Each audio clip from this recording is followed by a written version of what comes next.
샬롬, 좋은 아침입니다. 이요한 목사입니다. 하나님의 말씀으로 하루를 여는 오늘 다시 시작 오다시. 오늘 우리가 읽어나가는 부분은 바로 사무엘하 10장에서 15장까지의 말씀이 되겠습니다. 이 중 우리가 집중하기 원하는 부분은 12장 24절에서 25절 말씀입니다. 다윗이 그의 아내 밧세바를 위로하고 그에게 들어가 그와 동침하였더니 그가 아들을 낳음에 그의 이름을 솔로몬이라 하니라.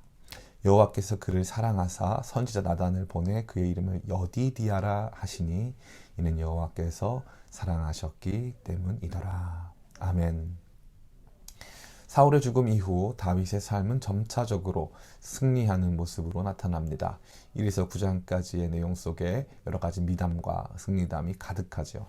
그러나 오늘부터 우리가 읽게 된 부분에서 다윗은 크나큰 어려움에 봉착하게 됩니다.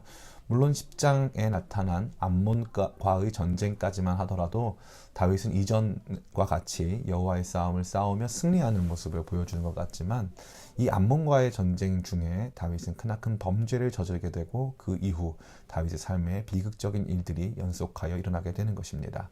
그것은 바로 11장에 나타나는 밧세바 사건이 출발점이었습니다.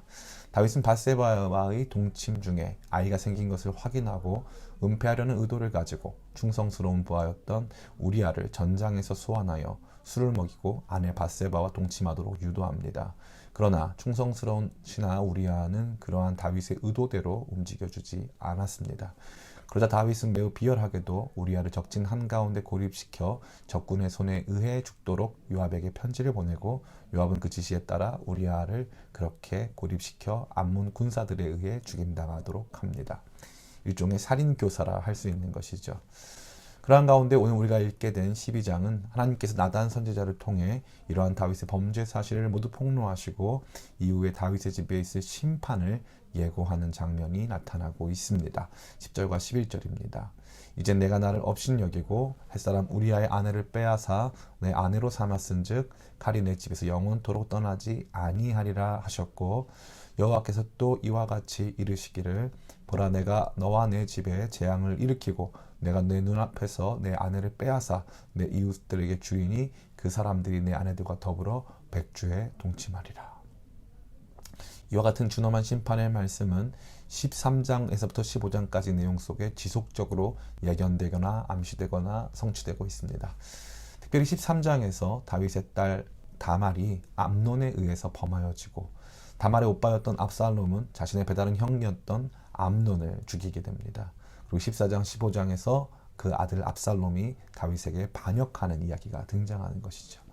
한마디로 10장에서 15장 전체의 말씀은 하나님의 진노와 심판 아래 놓여져 있는 다윗의 모습이라고 말씀드릴 수 있는 것입니다. 그러한 가운데 우리는 오늘 본문에서 사막의 오아시스 같이 다윗이 당하고 있던 하나님의 심판과는 거리가 먼 한 이야기를 발견하게 됩니다. 이 말씀 속에서 범죄한 다윗과 밧세바 사이에서 새로운 아이가 태어나죠. 다윗은 그 아이의 이름을 평화를 의미하는 솔로몬이라고 지었습니다. 아마도 이제 하나님과 평화하기를 원했던, 하나님과 화해되기를 원했던 그의 마음이 투영된 이름이 아닐까 합니다. 그의 바람처럼 놀랍게도 하나님은 이 아들을 기뻐하시고 나단 선지자를 통해 이 아이의 이름을 여디디아라고 말씀하여 주십니다. 이 여디디아는 여호와께서 사랑하시는 자라는 뜻입니다. 심판 가운데 있던 다윗, 앞으로도 몇 장에 걸쳐서 온 지방과 나라에 어려움이 가득한 시간을 보내야 했던 다윗에게 아들이 태어나고 그 아들을 하나님께서 기뻐하시며 사랑하신다는 이름을 붙여주셨다는 사실만으로도 우리는 어마어마한 메시지를 가질 수 있습니다. 그 메시지는 과연 무엇입니까?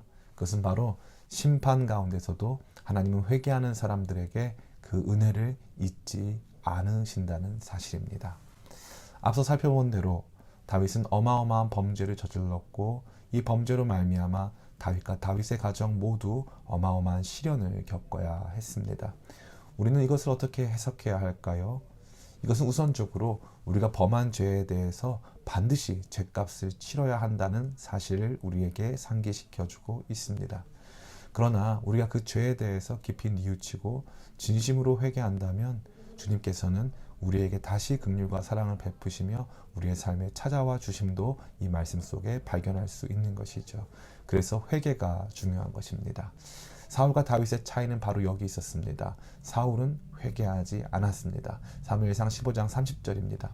사울이 이르되 내가 범죄하였을지라도 이제 청하옵나니 내 백성의 장로들 앞과 이스라엘 앞에서 나를 높이사 나와 함께 돌아가서 내가 당신의 하나님 여호와께 경배하게 하소서 하더라. 그러나 다윗은 사울과 달리 진심으로 회개합니다. 사무엘하 12장 13절입니다. 다윗이 나단에게 이르되 내가 여호와께 죄를 범하였노라 하매 나단이 다윗에게 말하되 여호와께서 당신의 죄를 사하셨나니 당신이 죽지 아니하려니와. 아멘. 하나님께서는 이러한 다윗을 언제나 귀히 여기셨습니다. 비록 범죄하여 그 죄에 대한 대가를 치르는 사람이라 한다 할지라도 하나님의 진노는 그에게 영원히 머무르지는 않았습니다. 하나님은 오늘도 우리가 회개할 때 용서하시며 여디디아와 같은 새로운 소망을 주시는 분이십니다. 하나님의 심판 가운데서도 회개함으로 그분의 긍휼과 경험하는 삶이 될 수 있다는 것입니다. 오늘 이 아침에도 이 말씀 붙들고 매일매일 회개하며 주님의 은혜를 구하는 우리 되기를 간절히 원합니다. 오늘 다시 시작, 다시